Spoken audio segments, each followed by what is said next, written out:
आज हम बात करेंगे रावण के बताए हुए दिव्य पौधों और जड़ों को बारे में जिन्हें वह खुद पहनता था और जिनके बल पर उसने स्वर्ग को और इंद्र को भी जीत लिया था। संपूर्ण ब्रह्मांड को भी वह जीत सकता था क्योंकि उसे भगवान शिव से एक नहीं कई वरदान प्राप्त थे। रावण कोई मामूली चीज नहीं था। उसे देखकर पृथ्वी और पाताल के सैकड़ों राक्षस डर के मारे थर थर कांपने लगते थे। उन सबका स्वामी जो वह था। दशहरा के उपलक्ष्य में आज रावण से जुड़ी बहुत ज्ञान की बातें आपको पता चलेंगी। रावण की लंका में बहुत से ऐसे पेड़ पौधे पाए जाते थे जिनसे रावण साक्षात बात किया करता था और इसी के आधार पर उसने ऐसे पेड़ पौधों के बारे में बताया है जिनकी जड़ों में कई प्रकार की सिद्धियां मौजूद रहती हैं, जिससे इंसान स्वतः ही बिना किसी साधना के ही सिद्धियों को पाके महाशक्तिशाली बन सकता है। क्या आपको पता है रावण को आखिर क्यों ब्रह्मज्ञानी कहा जाता था? क्योंकि उसकी नॉलेज वनस्पति पेड़ पौधों और उनकी जड़ों में बहुत अधिक थी। उसे इन जड़ों का असली महत्व मालूम था। तो इस वीडियो में मैं आप लोगों को कुछ साधारण उपाय बताऊंगा। फिर मैं आप लोगों को पहनने जाने वाले जड़ के बारे में बताऊंगा। तो देखिए, अगर आप हर काम में लाभ पाना चाहते हैं तो रावण संहिता के अनुसार किसी भी काम में सफलता ना मिले तो दुर्वा घास का आप जो है उपाय कर सकते हैं। सफेद दुर्वा आपको लेना है और उसमें कपिला गाय यानी कि सफेद गाय के दूध के साथ आपको उसे पीस लेना है।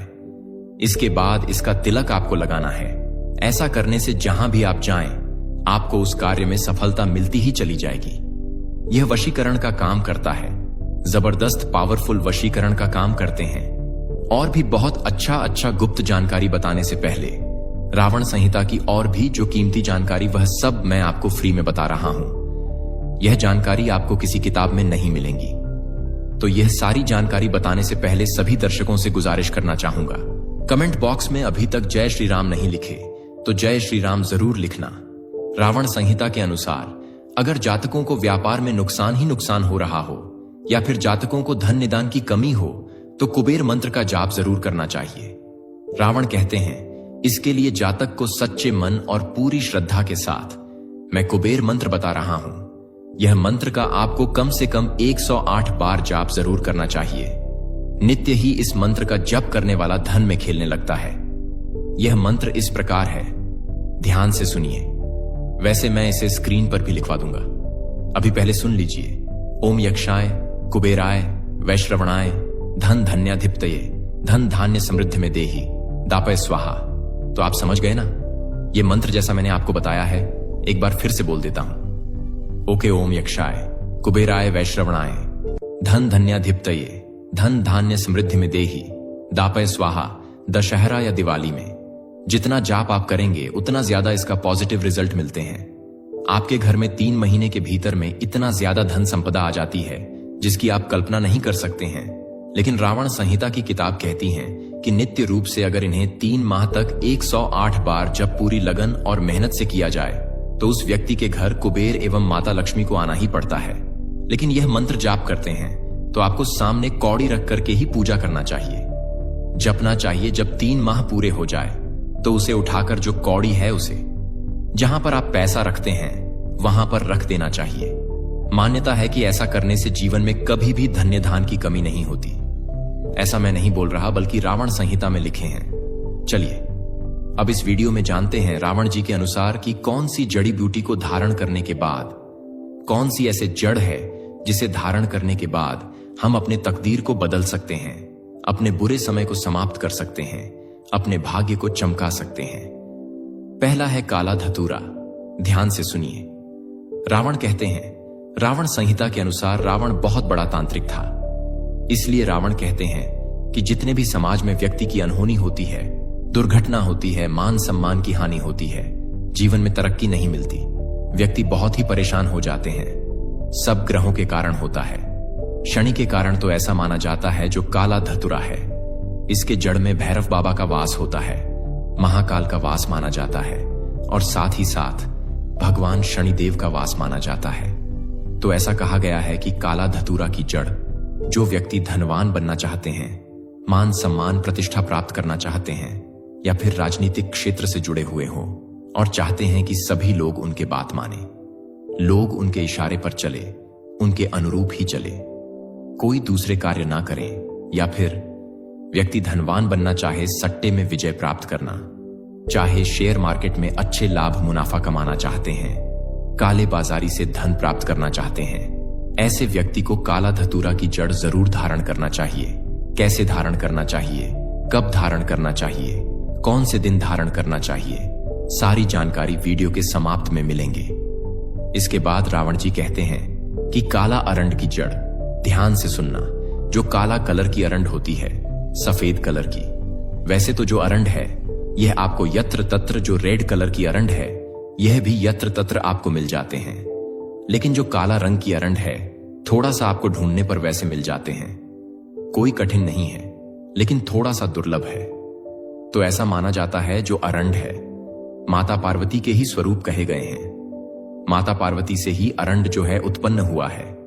तो काला अरंड को कोई भी व्यक्ति काला अरंड को धारण करते हैं तो ऐसे व्यक्ति को आदि शक्ति महाशक्ति की कृपा प्राप्त होते हैं। ऐसे व्यक्ति के शरीर में सम्मोहन की सिद्धियां बढ़ जाती हैं। ऐसे व्यक्ति अगर काला अरंड की जड़ धारण करें, जैसे कि कहा गया है, ऐसे व्यक्ति पर मां लक्ष्मी जो है धन लुटाना शुरू कर देती है, क्योंकि इसका स्वभाव से ही गुण है। जहां पर शक्ति वहां पर लक्ष्मी स्वतः खींचे चले आते हैं। तो जो काला अरंड है अगर आप धारण करते हैं तो आपको सिद्धियां की भी प्राप्ति होती है।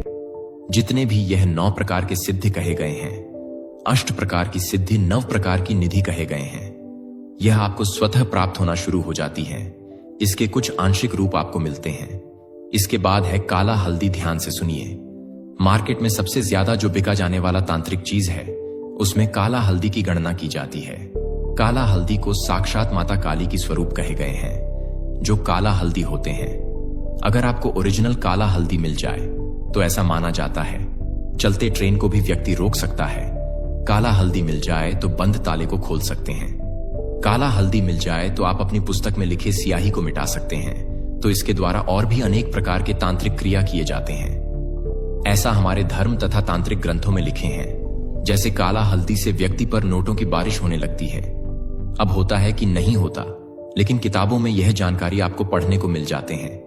हम सभी दर्शकों को बताना चाहेंगे, रावण संहिता के अनुसार काला हल्दी अगर कोई भी व्यक्ति धारण करते हैं तो ऐसे व्यक्ति से काली शक्तियां हमेशा दूर भागती हैं। ऐसे व्यक्ति की साक्षात माता काली रक्षा करते हैं पुत्र की भांति। ऐसे व्यक्ति की माता काली साक्षात रक्षा करती है। ऐसे व्यक्ति की अध्यात्म उन्नति होता है। ऐसे व्यक्ति के जीवन में अगर किसी भी वस्तु का अभाव हो तो वह सारे वस्तु स्वतः ही प्राप्त होना शुरू हो जाते हैं। तो अध्यात्म उन्नति करने के लिए या फिर ग्रह नक्षत्र की बाधा से आप पीड़ित हैं, कोई भी ग्रह आपको बहुत परेशान करते हैं, तो काला हल्दी की जड़ आप जो है जरूर धारण करें। इसके बाद है काला कपास। ध्यान से सुनिए, जो काला कपास है ये आपको बहुत आसानी से मिल जाते हैं। ढूंढने पर ये बहुत ही प्रबल कहे गए हैं। काला कपास ऐसा माना जाता है, काला कपास के पेड़ के नीचे से आसमान को देखा जाए तो देवी देवता के विमान नजर आते हैं। यहां तक कि काला कपास के नीचे से देवी देवताओं को देखने पर देवी देवता भी जो अपने लोक में है वह भी दिखने लगते हैं। ऐसा हमारे कई तांत्रिक किताबों में लिखे हैं, लेकिन इसे रवि पुष्य नक्षत्र में देखना होता है। काला कपास धारण करने के बाद क्या बेनिफिट मिलता है, तो आपको बता दें कि इससे देवी लक्ष्मी सिद्ध होते हैं, देवी सरस्वती सिद्ध होते हैं, और आदि शक्ति जिसे हम मां पार्वती बोलते हैं, यह तीनों महाशक्ति सिद्ध होते हैं। इनके जड़ में तीनों का वास माना जाता है। यह बहुत ही प्रबल कहे गए हैं। यहां तक कि काला कपास से व्यक्ति इनके रस से अगर पारद का मारण किया जाए तो व्यक्ति सोना भी बना सकते हैं।